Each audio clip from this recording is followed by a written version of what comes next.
భద్రాద్రి కొత్తగూడెం జిల్లా ములకలపల్లి మండలం తిమ్మంపేట గ్రామ పంచాయతీ పరిధిలోని పుట్టతోగు గ్రామంలో భోగి, సంక్రాంతి, కనుమ పండుగలను పురస్కరించుకొని మహిళలకు ఘనంగా ముగ్గుల పోటీలు నిర్వహించారు.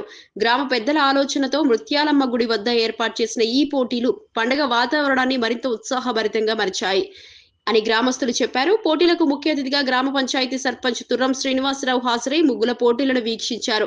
పండుగ సందర్భంగా మహిళలకు ఇలాంటి అవకాశాలు కల్పించడం ఆనందంగా ఉందని, ప్రతి సంవత్సరం ఇలాంటి పోటీలు నిర్వహించాలని ఆకాంక్షించారు.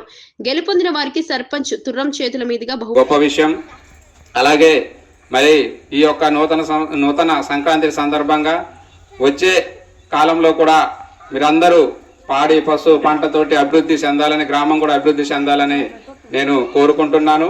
ఇవాళ సర్పంచ్గా గెలిచినందుకు పార్టీలకు అతీతంగా ఎటువంటి భేదాభిప్రాయాలు లేకుండా నాకున్న పరిధిలో నాకున్న అవకాశాలను బట్టి ప్రతి ఒక్క గ్రామాన్ని నా వంతుగా